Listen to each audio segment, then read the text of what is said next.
Hey everybody, it's me, Camille. And me, Tim. Welcome back. To Season 2. Season 2. We live here. I mean, we've been gone for a minute. We've been gone for a little bit. Yeah, but we're so excited to be back with you guys and to share what we've been up to. All right, so I've been thinking about how we start Season 2 and start this episode, and here's what I came up with. Mm-hmm. Ask Camille a random question. Oh my gosh. That sounds really familiar. And why? I wonder why that sounds familiar. It's kind of how we start all our story meetings. Right. Okay, so ready for your random question? I'm ready. Have you ever been told a story you just did not believe? Oh, yeah. I mean, all the time. It's kind of an occupational hazard. So I figured you would say that because, like you just mentioned, as journalists, we have this attitude, this professional ethic even, that you just don't really believe people. Right. Trust but verify. Never assume. If your mother tells you she loves you, check it out. out. Yeah. All that good stuff our journalism professor said. But here's where I'm going with this. All right. So like we've been talking, this push and pull between people, who you believe and who you need extra proof from, it happens a lot, and it doesn't really matter what you do for a living. Yeah, and for some people, this burden of proof, if you will, that they're telling the truth is much, much higher. People don't listen to poor people.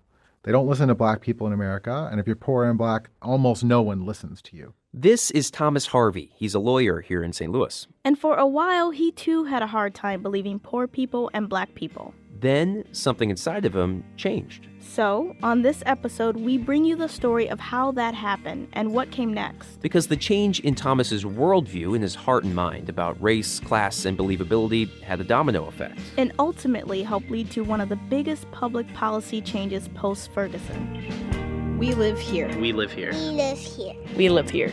A project exploring Race, Class, power, poverty, systems, and the people they touch. I'm Camille Stanley. And I'm Tim Lloyd. And from St. Louis Public Radio, this is We Live Here.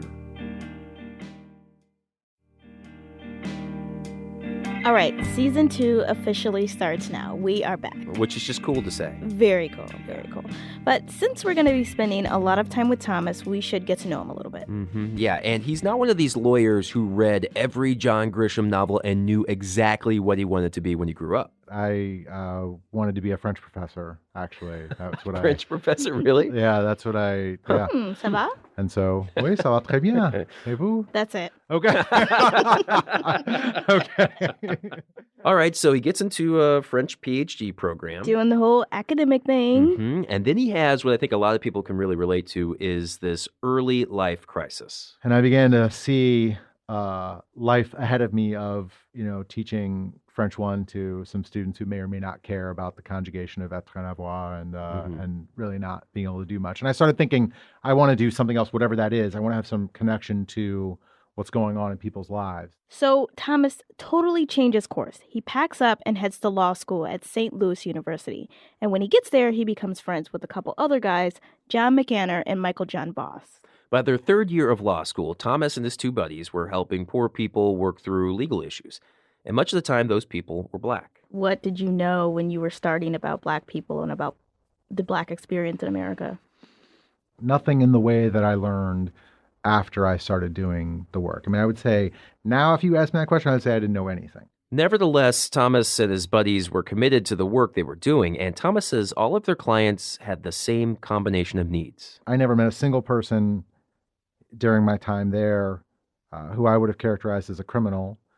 These were all poor people, and they had done things that are completely rational and understandable within the context of their world in order to get along. And if people don't have health care, they sometimes use drugs to medicate themselves. If people don't have housing, they sometimes go into the Lumiere Casino to get out of the cold when it's 22 degrees outside.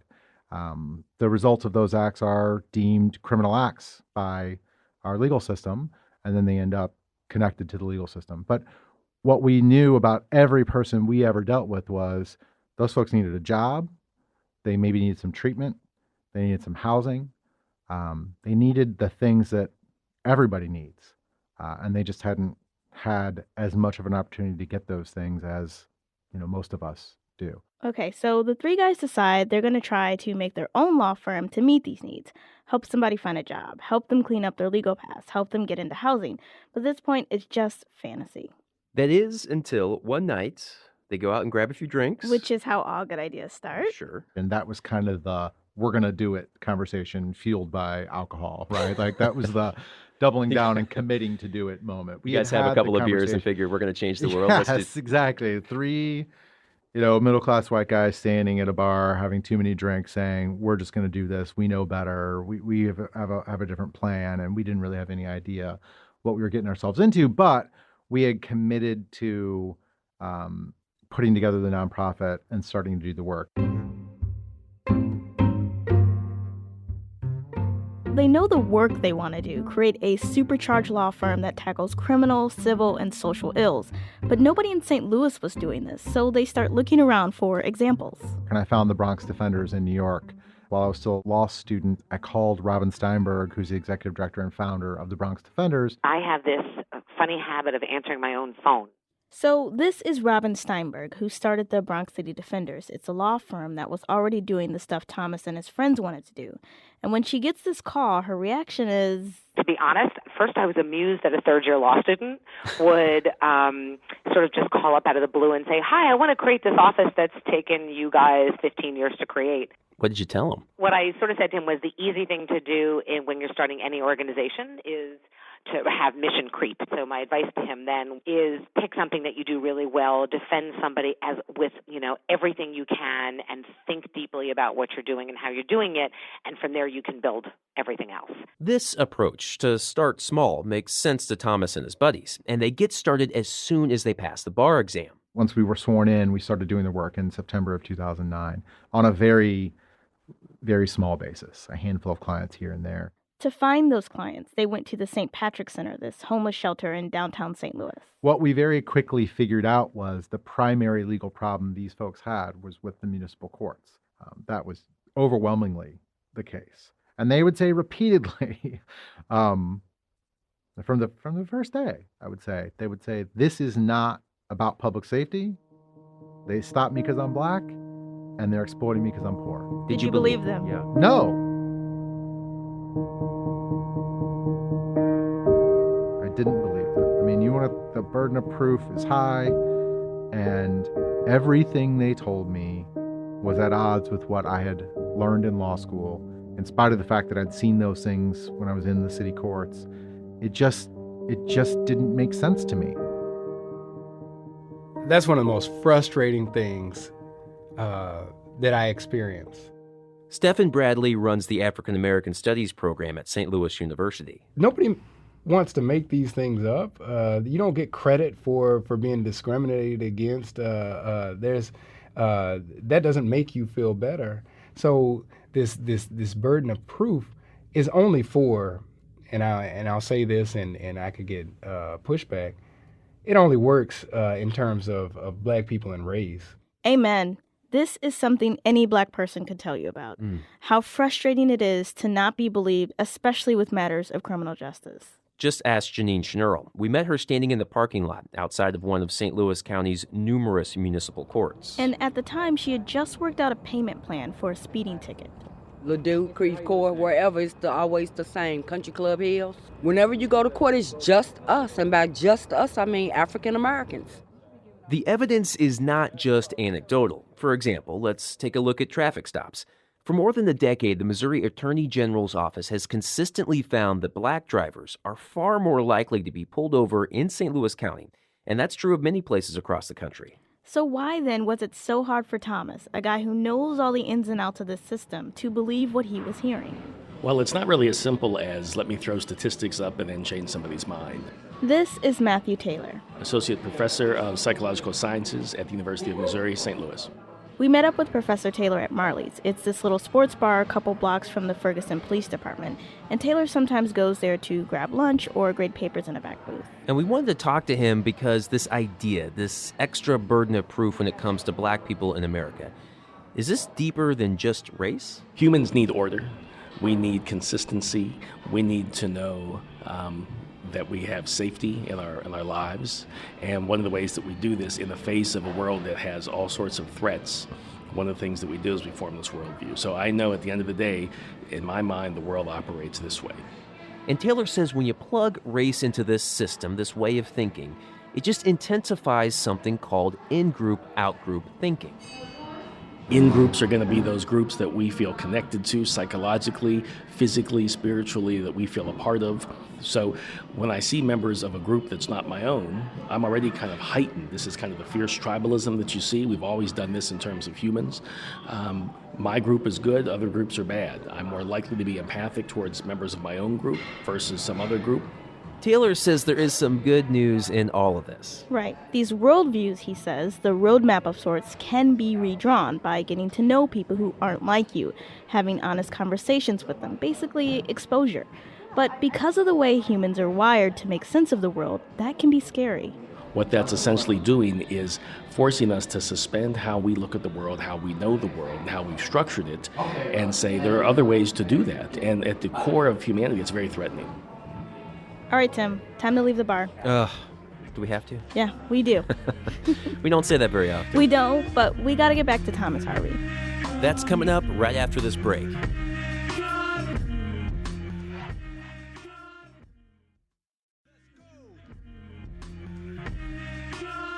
All right, now's a good time to get back to Thomas Harvey.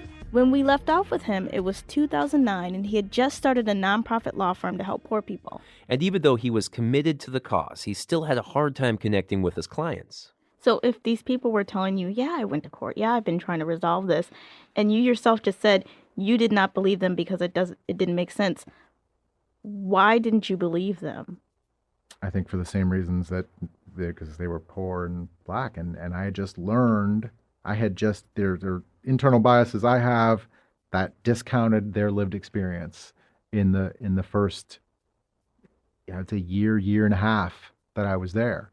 I freely admit that I wasted time resisting the truth of their lived experience, and it's something I really am embarrassed by, because we should have been doing this work before.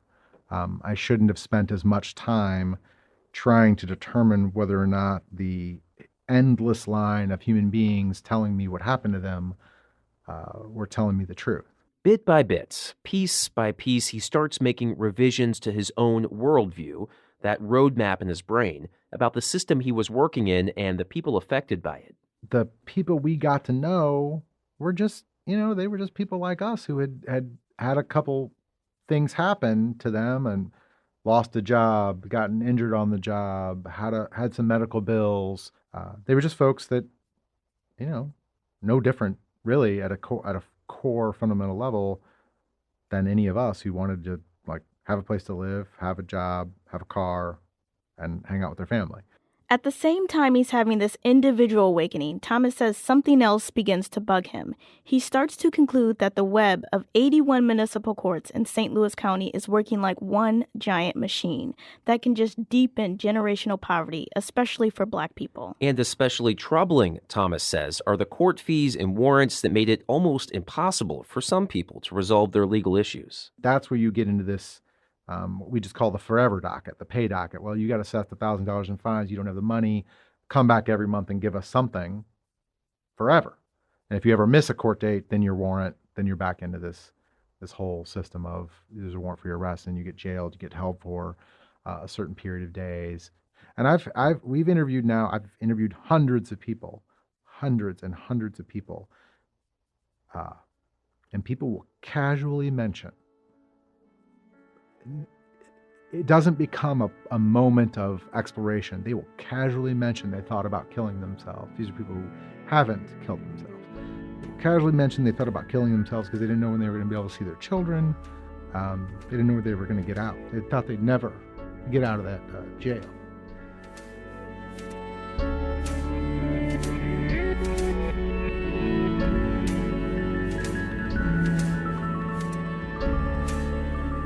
Around this time, Thomas and his partners at Arch City Defenders figure they'll work out a procedure to help keep poor people who couldn't pay their fines from going to jail.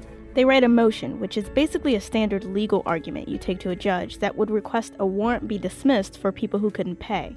They did this over and over again in municipal courts across the county. But we were learning we could have 100 lawyers going out every night to those municipal courts and defending every single person. There would still be an unmet need. And that's when we began to think We have to do something about this systemically, not just on an individual representation basis. And this is when Thomas, newly enlightened, comes up against his own burden of proof. Because for many people in the legal community, there didn't seem to be big problems to solve. We would have these conversations at, at CLE, continuing legal education events, or over drinks, or in their office. And it was essentially just, that's not happening. Or now, so if you talk to private criminal defense lawyers, they would say, oh yeah, that's happening. That's absolutely happening. And that's a lucrative part of my private practice. Now, if you say, once the sort of, after I began really taking seriously what the human beings who were telling me what was happening, I would sort of convey that to these other lawyers. And I'd say, but what about this? This is unjust. And then you get this at the best reaction at the time that we ever got was, well, let me pick up the phone and call so-and-so judge in that town. I know him or her. I can get that guy out. That's how it works, right? That guy being the client, okay. Whoever's in jail. I was like, I got a guy right now who's locked up, I'd say, or I got a person who's locked up and they're locked up because they can't pay. And they say, oh man, that's terrible. Let me call Joe. I can get him out. Thomas and his partners were fed up with what they saw as individual solutions to a systemic problem. In search of advice, they headed south to get strategies from other poverty law experts. They land on the idea of writing a white paper that documents all the problems they see in municipal courts. To collect information for the report, they start a court watching program. Volunteers would record what they see in courtrooms and collect written testimonials.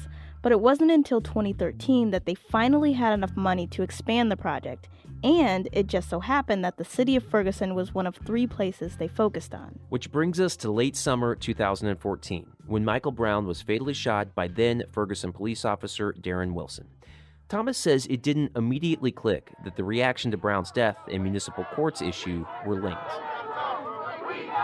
We are standing here where we are disproportionately incarcerated, disproportionately uneducated, disproportionately shot down on the streets of this city.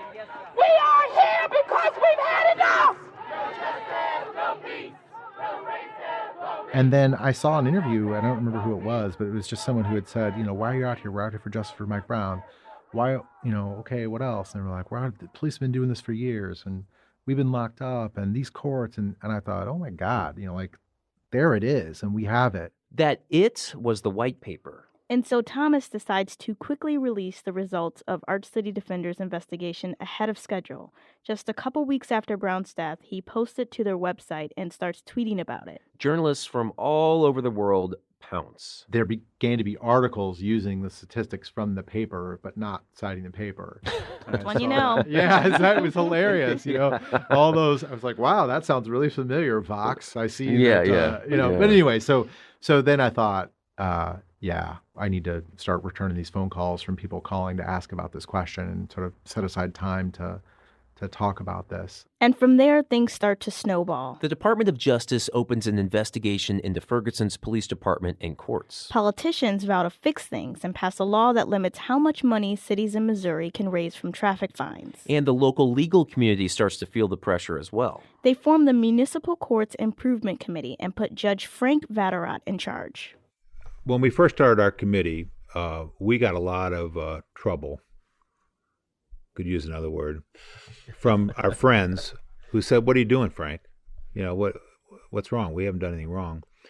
And I think that most of those judges and prosecutors and court clerks are not biased overtly, but they didn't realize that the systems and the techniques result in racism. Vatterott says that realization led to changes in how the courts do business. In the past year, his committee has helped usher in reforms that include recalling thousands of warrants and getting municipal courts in St. Louis County to agree to charge the same fines for things like speeding. But it's worth pointing out that that's a non-binding agreement.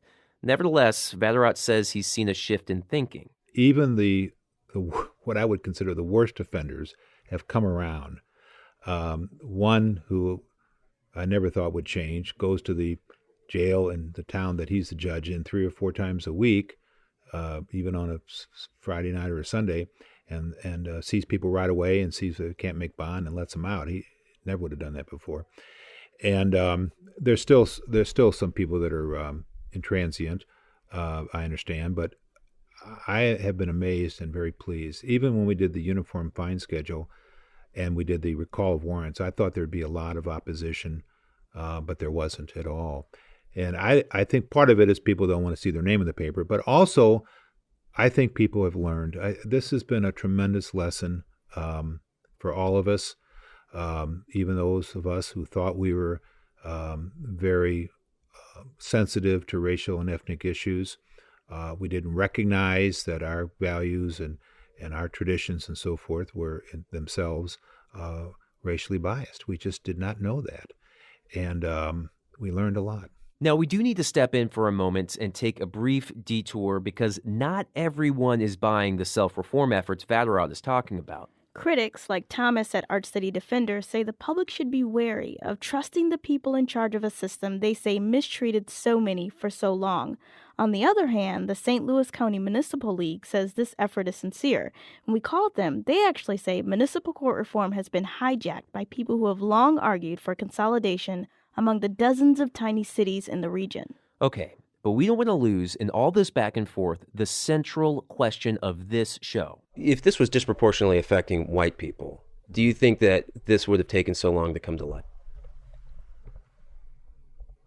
I don't think it would have taken so long because the courts that have been bad are mostly in the African American communities in our county.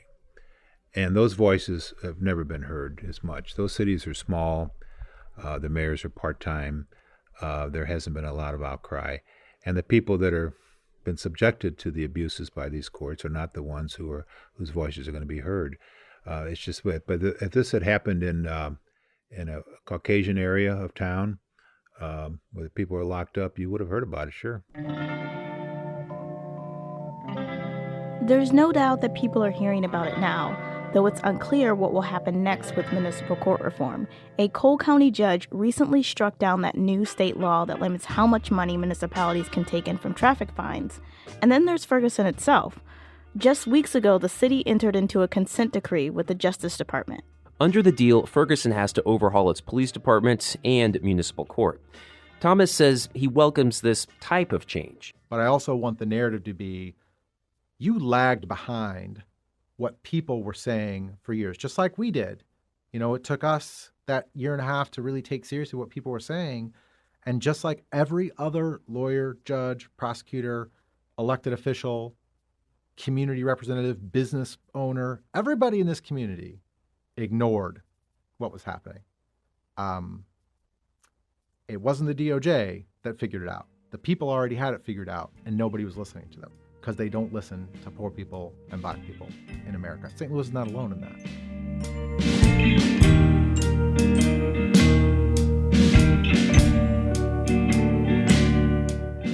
All right, so we didn't just bring you Thomas's story to start season 2 of We Live Here by accident. No, we actually did it on purpose, guys.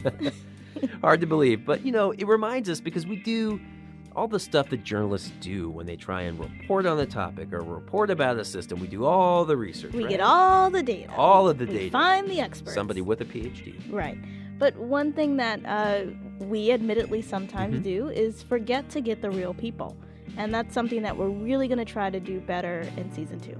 Yeah, so we've got a lot more stories to tell, and if you like what you hear, you got to share it with your friends, right? Share it with your friends. Go find us on iTunes. Subscribe to the podcast. Yes. Give us some good ratings. We love those. Yeah, and follow us on Twitter, too. Our handle is @WeLiveHereSTL. And keep an eye out for a new website that will be dropping where you can come interact with us. And We Live Here is produced by me, Tim Lloyd. And me, Camille Stanley. Shula Newman is our producer and editor and czar of St. Louis Public Radio. Yeah, about that. Our theme music was composed by Cassie Morgan. And from St. Louis Public Radio, this is We Live Here.